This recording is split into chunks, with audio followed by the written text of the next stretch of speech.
right? Will says, who is Charles's favorite prime minister of Britain and why? That's a very difficult question. But if I had to give an answer, I would say probably Benjamin Disraeli. What is that? So that's turn of the century, Well, uh, 19th century. 19th He century. died in 1881, I think. Oh, okay.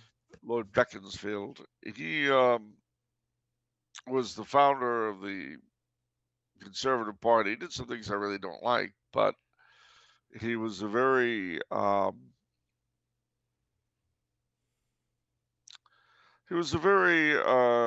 what's the word, visionary sort of individual. He was a member of Young England, which I do definitely like when he was young. He was the fellow who cooked up the idea of the Empress of India. He invented the title. He had, as they say, he was a converted Jew, or rather, his father had converted, but he'd already been born, so he was baptized as a child when his father became Christian. And as they used to say, he had an Oriental imagination. I would say that as a quick second to him would be Lord Salisbury, who was the Tory Prime Minister actually after Disraeli until 1904.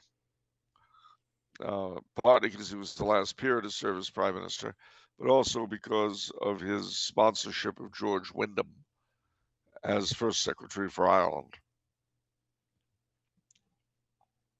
Okay. That's interesting. It's an interesting compare and contrast, uh, a little bit with your favorite presidents. And obviously, on your list of favorite presidents, Washington's right at the top. And if I remember your reasoning correctly, you say he was the closest to, um, that other world, of Yeah, kingship and stuff like that. So that does not seem to come into play here. no, no. Here it's a whole other kind of playing field. It's chess and checkers. Okay, how is that? Well, I mean, in the sense of one's favorite British Prime Minister, um, I mean Churchill, I guess would be kind of a third uh, for me, and That's then surprising. I thought you didn't like Churchill at all. he did a lot I disliked, but he did some things I liked. And to be honest with you, he's a mixed bag. Remember that we were talking about a bunch of people who, by and large, I don't like most British prime ministers. So, you know, Oh, okay. Okay? How do British prime ministers in general stack up to the presidents of the United States? better, but Saying much. that's not saying much. I Okay. mean, the you got the same problem with both in the sense that um, both of them are party leaders. It's very rare, very difficult for a politician to rise above party. It's very, very hard. Um, and when they did, I mean, the reason why I like Lord Salisbury, for instance, was especially dealing with Ireland, is as they called it, killing home rule with kindness. That is the idea being to give Ireland the best kind of government it could possibly have, uh, in order to in order to get rid of any desire for independence. The idea being that if you're better run from London than you could possibly be run from Dublin, why would you be run from Dublin? That's but that requires a lot of work, and he was willing to try. But that was also against the purely. It was a higher goal than party.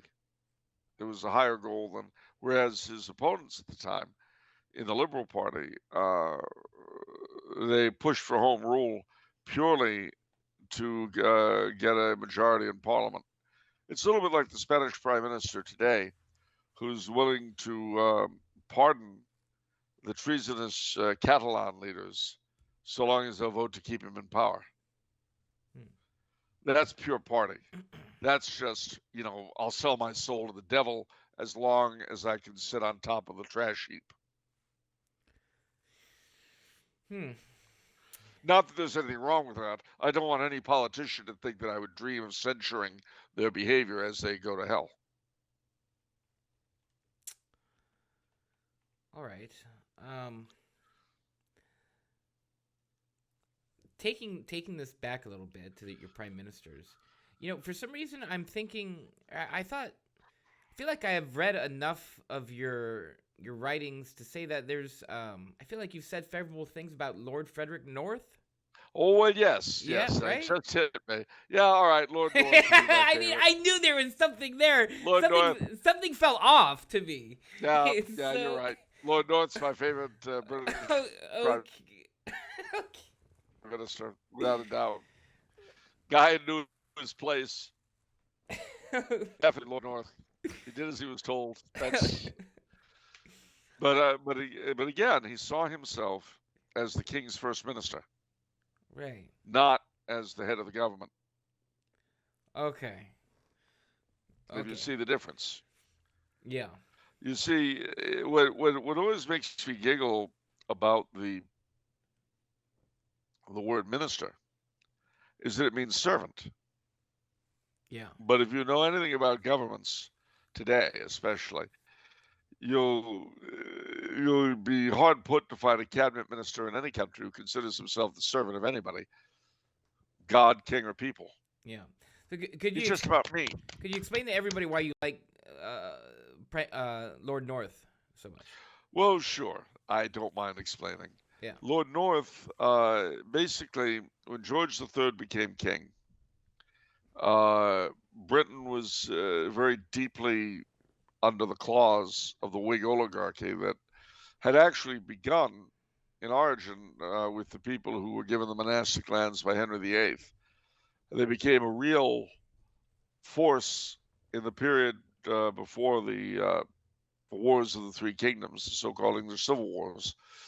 They murdered the king in 1649, and then because things were in such bad shape, they were forced to tolerate the Restoration in 1660, but then engineered the overthrow of King James in 1688.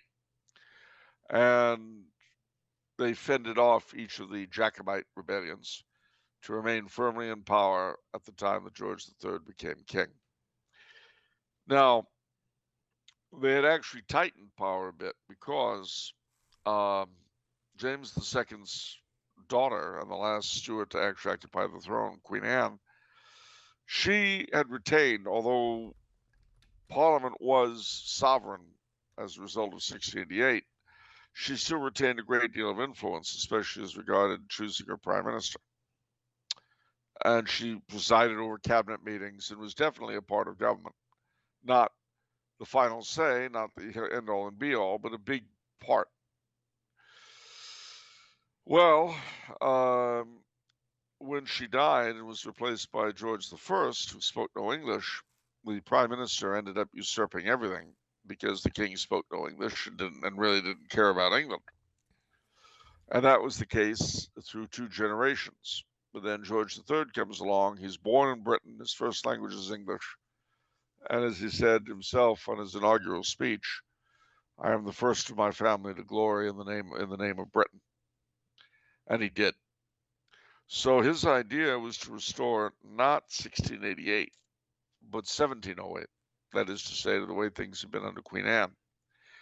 Obviously, this launched him into conflict with the Whig oligarchy, and he initially appointed a prime minister, the Marquis of Bute, or the Earl of Bute, who he uh,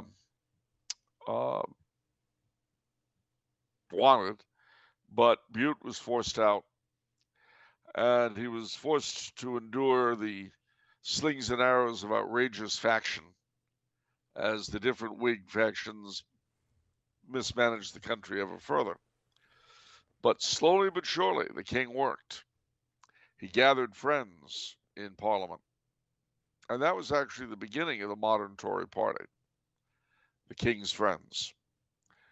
And by 1774, there were enough of these folk in Parliament that he was able to select a prime minister he wanted. And that prime minister was Frederick Lord North. Lord North was, he cooperated with his king in terms of governing the country. Unfortunately, they had the opposition not only of the Whig oligarchy at home, but of 13 little Whig oligarchiettes across the water in America. And one of the things that they inherited from the other governments was the desire to get those colonies not to pay their fair share of the expenses being put out on them, because nobody expected that, but a symbolic amount in order to assure the great British taxpayer, who was actually paying for everything, that the colonials weren't completely freeloaders. Right. That didn't work very well. Interestingly enough, though, the oligarchies of the colonies shrieked no taxation without representation, because the things that were being taxed were primarily things that only the wealthy people used anyway. But the irony was that they themselves dominated the colonial assemblies, which levied most of the taxes that most people paid and that most people couldn't vote for. So, in other words, no taxation without representation means Parliament, not the local assembly that I dominate.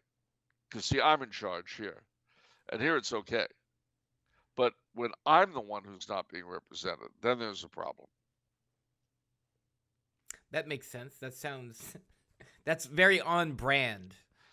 With. Yeah, I should think so. And so the end result, of course, was our first Civil War, the American Revolution, so called. Hmm. But at any rate, so yeah, Lord North gets. I'll take him as my favorite. All right, there you go.